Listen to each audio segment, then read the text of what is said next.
गरीबाला तितकंच श्रीमंताला तितकं जागा गावात मध्ये होती ना, भरपूर जागा. आता बारीक बारीक छोटे छोटे झाले. आता बैलगाड्याचा परवास होत नाही. नाही तर 2-2 गाड्या नाही जायच्या. तिथून गाडी आली. आता तुम्ही सरळ बोलले तर आम्ही सरळ बोलू, तुम्ही वाईट बोलले तर आम्ही वाईट बोलणारच नाही. आता तुम्ही आमचा बाप काढ आम्ही सांगणार आहे का? तो काळ लय हल्लोक होता, भरोसा होता. गावात लहानपणी खेळायला जागा कुठे होती? जागा गावात मध्ये होती ना, भरपूर जागा. गल्ल्या मोठाले रोड होते. आता बारीक बारीक छोटे छोटे झाले. आता बैलगाड्याचा परवास होत नाही. नाही तर 2-2 गाड्या नाही जायच्या. तिथून गाडी आली, तिथून गाडी गेली, त्यांना निघत होते एवढं. जास्त झाली. हा, आता रस्ते बारीक बारीक झाले. आता रस्ते बारीक म्हणजे कसं आहे, सगळं पडीत पडतं इकडे, पण रस्त्यावरच पुढं पुढं पुढं. लहानपणी खेळताना तुमचे पोराचे भांडणं व्हायचे का? व्हायचे का म्हणजे त्याचा काही विषय चालूच राहत होता. हे मानव जन्म आहे, भांडणाचं काय. आता तुम्ही सरळ बोलले तर आम्ही सरळ बोलू, तुम्ही वाईट बोलले तर आम्ही वाईट बोलणारच नाही. आता तुम्ही आमचा बाप काढ आम्ही सांगणार आहे तुम्हाला. असं आहे ते गावात चालेल का भांडणं काय होत होते, पण दुःख होत होते आम्हाला. पावसाळ्यात कोणते खेळ खेळायचे? पावसाळ्यात म्हणजे खोडक्या भवरे जाळी कोटाळो हा, हा. ते खेळायचे. पहिले असे आगाव काम थोडे मोबाईल मध्ये बाया पहा, माणसं पहा, ढोरं पहा, हे नव्हतं. आता आता कोणा पोराचा मोबाईल आहे. पहिल्या काळात काही मोबाईल रेडिओ काही नव्हते. मुलं मुली एकत्र खेळायचे? नाही, मुली आलं खेळायचे. त्याचा खेळ ते आलं खेळायचे. त्याच्या सागर गोट्याचा खेळ होता, सागर गोटे ते खेळायच्या. बाया पोरी पोरं हे खेळ खेळायचे. पोरं पोरी हे एकाच नसते खेळायचे. अलग आपोआप. खोड्या केल्या? खोड्या हा, खोड्या म्हणजे वाटत आहे ना. नाही भाऊ, ते अजिबात नाही. ते आमच्या काळात तो धर्मच नव्हता.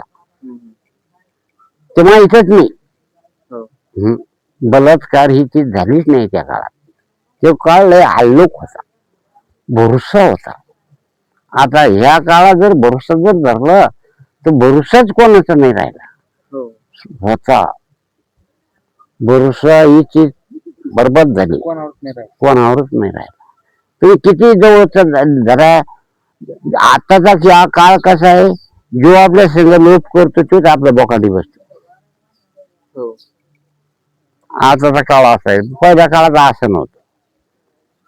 माय माता सारखी होती, कोण्या समाजाची असो सारखी वागायची. ते माहीतच नाही बुवा. ते एवढं व्यवस्थेचं आम्हाला तर समजतच नाही, ते समजतही नव्हतं काय. आताच इतकुस जर झालं ना, ते आता जे आम्हाला झालं तर ते त्याला विचारणं सगळं कसं करावं लागतं ते सरळ सांग. माझ्या पक्षी ज्यादा सांगते.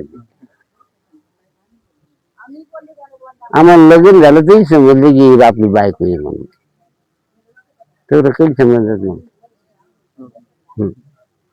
मग 21 वर्षाचं होतं तरी मग लग्न झालं.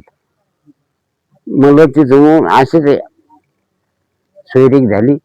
गावातले गेला एक माणूस तिथं, काय म्हणे पोरगी तुम्ही दिली त्या माणसाचा पाय मोडीले. मग ते तिचे भाऊ चुलते इथं आले तर ते म्हणे आमच्या वडिलाला म्हणे की नवजाला तिथं पाठवा.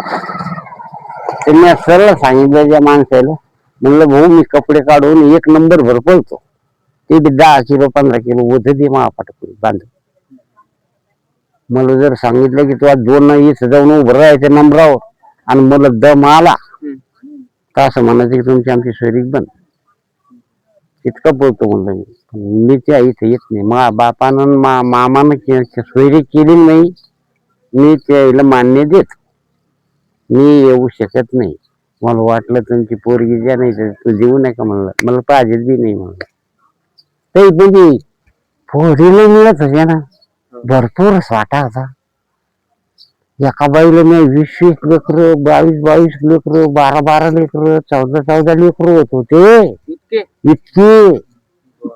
आता तर 2 लेकराचंच गांड व्हायची. म्हणलं अशी होती माल ताकद बात. आता पहिले ज्वाऱ्या होत्या आपल्या, तुरीची डाळ, उडदाची डाळ, गावरान लसूण, मिरच्या. आता तू इतके भाजीपाले बाजारात येते, कोणती कॅन्डिस्टर लागते बाय मसाला टाकून लाल पाणी आहे फक्त. पहिली आमची उडदाची डाळ जरा 5,000 खाल्ली तर संध्याकाळ वाद जात नव्हता हातात. म्हणजे असं ताकदीचं अन्न नव्हतं. काही लेकरं होत होते. हाल कळडीचं तेल, गावरान गहू, ज्वाऱ्या ज्वाराच्या. आता या पोळ्या आहे. पोळ्या खाल्ल्याचं माझे काही पोळ्या आहे का? पोळ्यासारखे लोक तरी आहे का? अरे तुम्ही आमची इतकी वय काढून दाखवा. मग आतापर्यंत मी सांगतो की मग दवाखान्यात 5,000 रुपये बिल नसेल झालं. मी जन्मलो हो ना. हो चालते मला माहिती. मी जन्मलो तसं आतापर्यंत मी 5,000 रुपये नसेल घेत. नाही दात पडले तर एसटीनं पडले. डोळ्यानं मला दिसतं, कानानं ऐकू येतं, काही क्लिअर तब्येत आहे. 5,000 रुपये नसेल लागलं बिल मला आता लोक